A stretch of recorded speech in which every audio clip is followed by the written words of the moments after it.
Hello, friends. A couple of days ago, when I made my trip to Southern Virginia to the South Hill and Union Level area, my friend and personal tour guide, Theresa, took me to a place called the Zion United Methodist Church. This church was established in 1805, and it's been in operation there ever since. They've got a pretty sizable graveyard. And the church building itself is in very good repair. We were blessed and to get an opportunity to go inside and walk all through the building and look at all the sights to see inside there. There's a lot of ancient artifacts, original artifacts. The piano, she told me, she believes it is original to the building. And I mean, it's obviously well used, but also in very good repair. So enjoy this video, and I hope that you get a lot out of it, and enjoy Theresa's personal little touch that from someone who grew up in a congregation there. Enjoy the stories that she tells, and we will see you in the next video. Today is Tuesday, December 7th, 2021, and we are at the Zion United Methodist Church in Mecklenburg County, also known as South Hill, Virginia. Established 1805, and that's the church. It's fully modernized. They've been keeping it up. Looks really good for a 200-plus-year-old church. We're going to take a visit to the graveyard over there in a little bit. But today we've got Theresa is going to give us some history on this place. She grew up in this church, and so it'll be neat to get her personal perspective on the building and maybe a little bit of her personal history here. I believe her grandfather was one of the pastors or bishops here. All right, so let's go inside and take a look.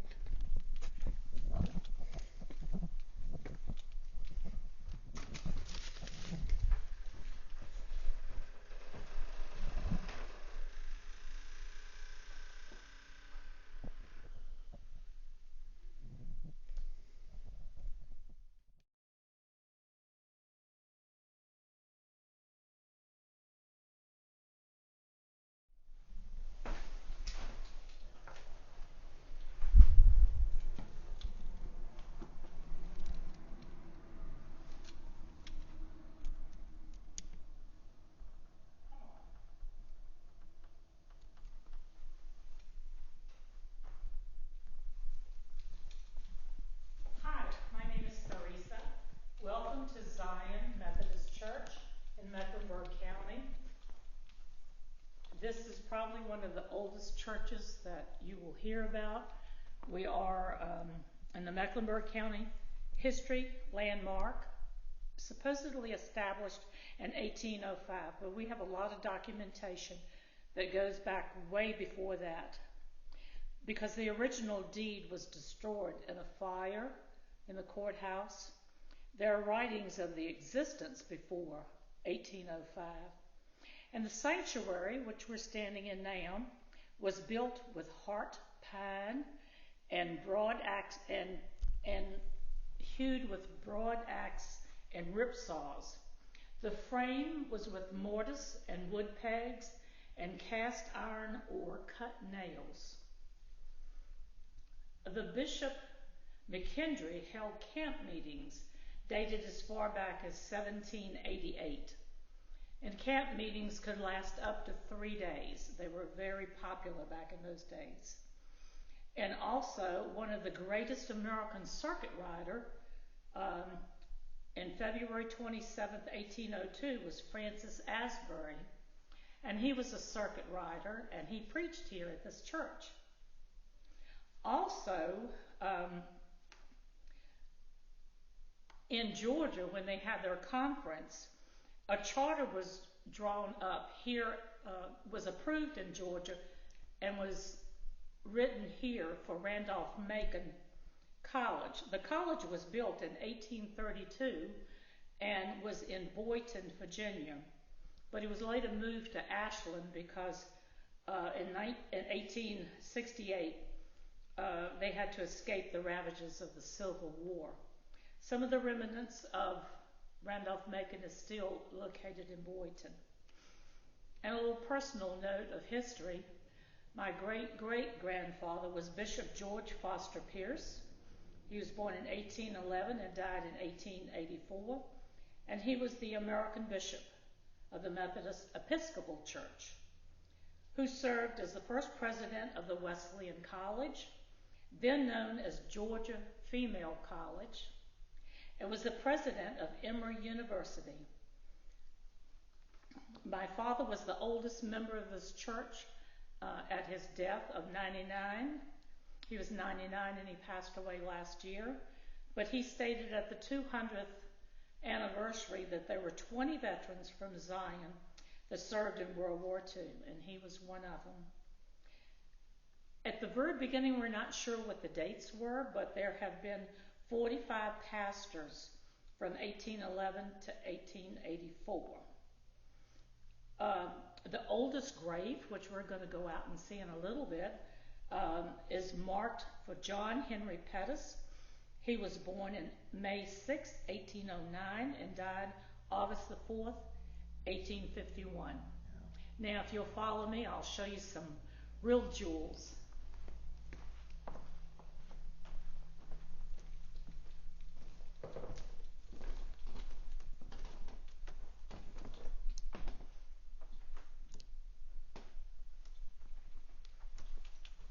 This is an article that was written up in the South Hill paper in 1963 that has the whole history of Zion Methodist Church, which I'm not going to read all that. And then down here are some Bibles that were given, and the markings on them. This one was given to Zion in 1917. This was a crossword.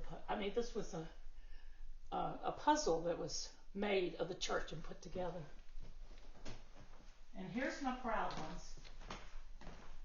Here's my great-great-great-grandfather, Lubbock Pierce, and he was a pastor. And this was his son, George.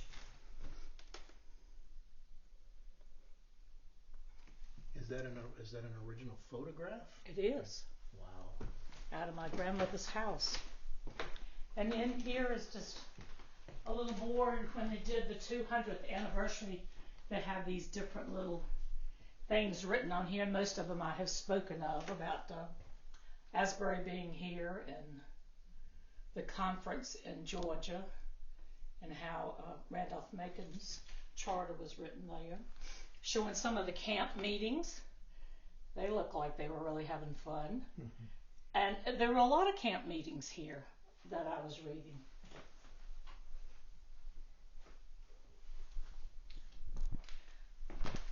And now we're in the young adult class, which I would love to be in, because the youngest age, I believe, might be 60 to 99.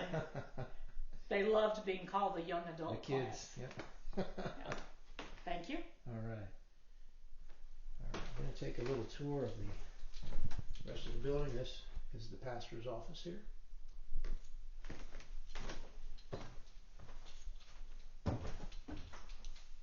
Theresa was telling me that's the chute for the offerings from upstairs that come down here, and then someone will collect them. Let's take a peek upstairs here. Miss Manley's classroom is up here.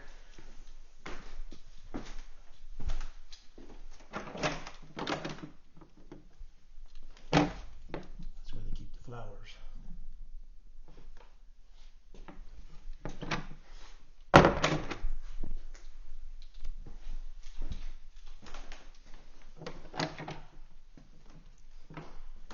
Just an empty room here. A few books and things.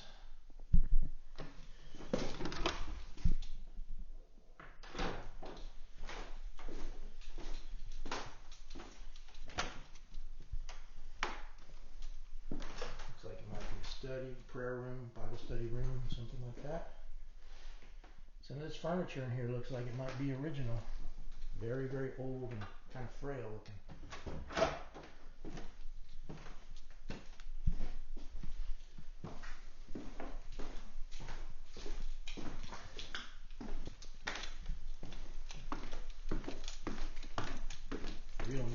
opportunity to get to this.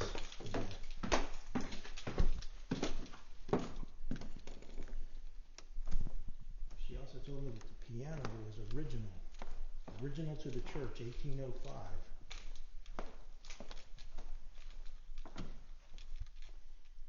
That definitely looks old. Look at those yellowed keys. Lots of hands have probably played that. I don't want to open that. But wow, look at that. Those foot pedals are very worn.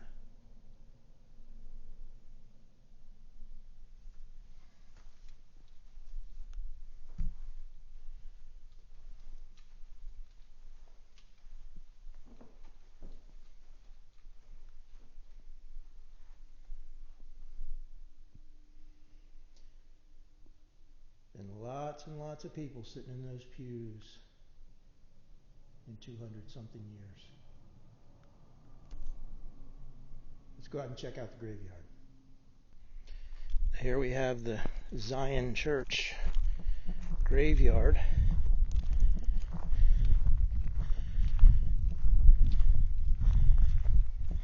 Theresa's out there looking for one of the older ones, the oldest one, I think. Let's take a walk through the rows here. Some of these are much newer.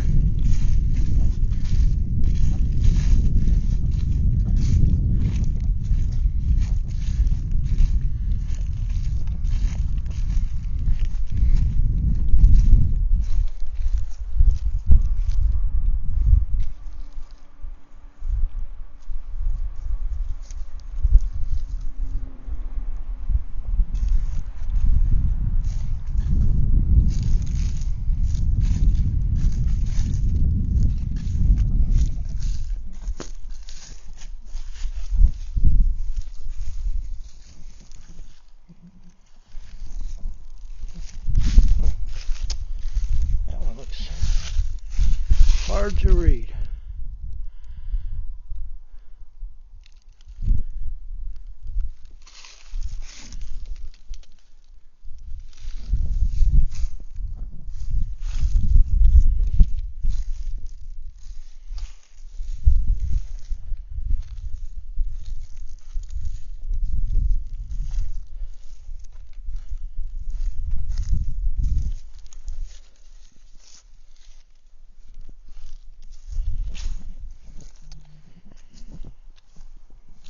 Many of these older ones are pretty hard to read out here.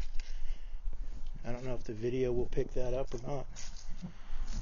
Thomas Jones.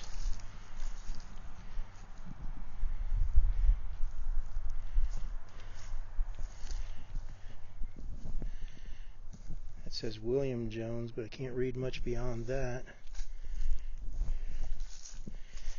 Grandmother Mary B. Jones, 1823 to 1900 something. Seems to be chipped off.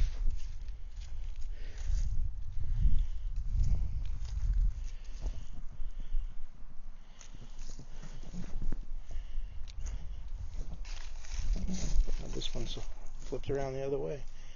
Mrs. Mary Jones, Mary H. Jones, died July 18, 1889, the 29th year of her age.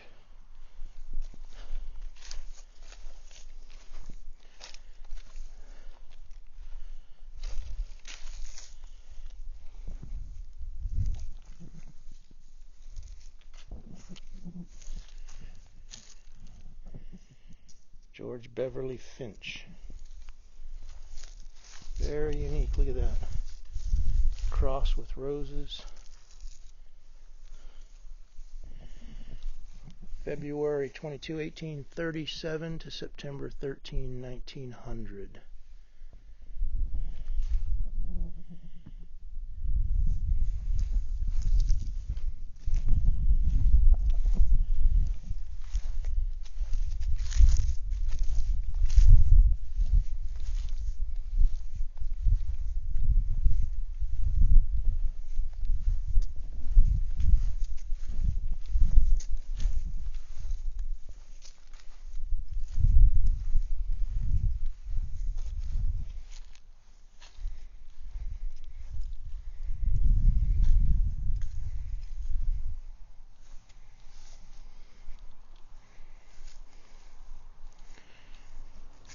trying to find the grave of Mr. Pettis.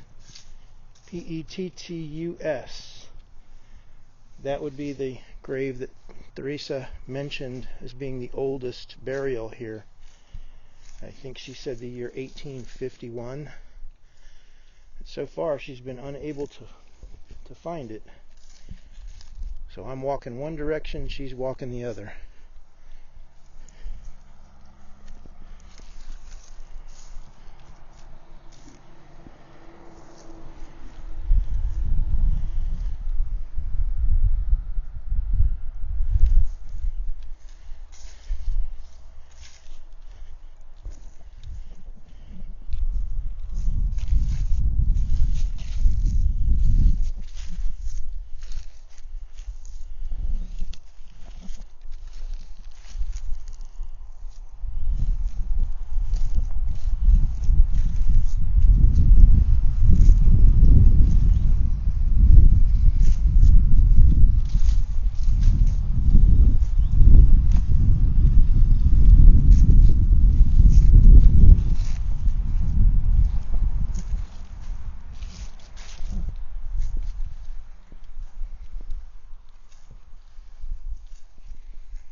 I see a lot of died 1900 something or other. There's a lot of that in here.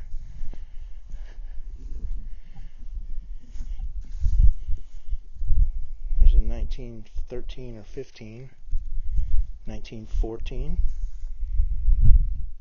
Roberta S., wife of F.J. Chappell, died 1914.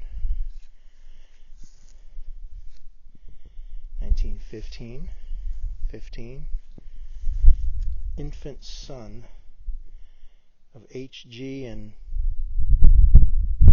can't read the rest. Claiborne.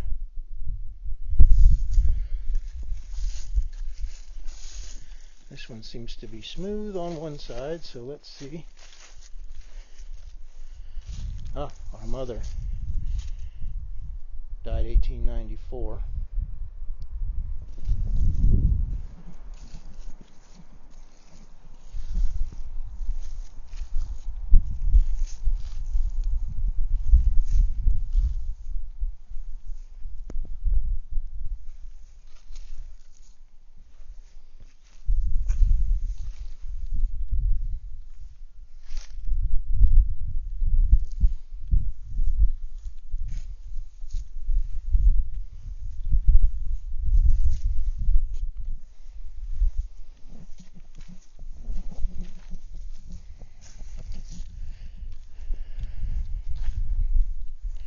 Some of these are fairly sizable stones. These are big. That's big.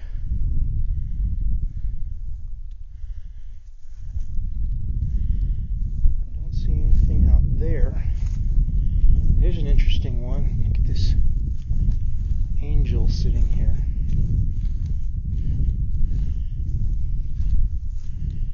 "4 years old, Our Little Angel, in loving memory of Corey Hunter Smith, 1990 to 1994. And this is this footstone. Look at that. That's interesting. Really cool. These are little solar, I can't tell what, dragonfly, that's what that is. And then there's a little angel next to it.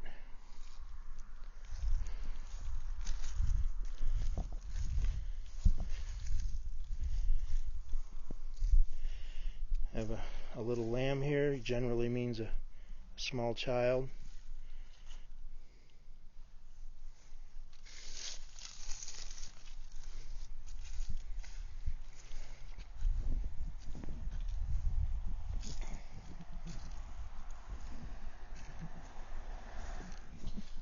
A lot of veterans in here. American flags on all the vet graves. Thank you all for your service. World War I. Look at that. William Edward Petty. 111th Infantry, 28th Division, World War I.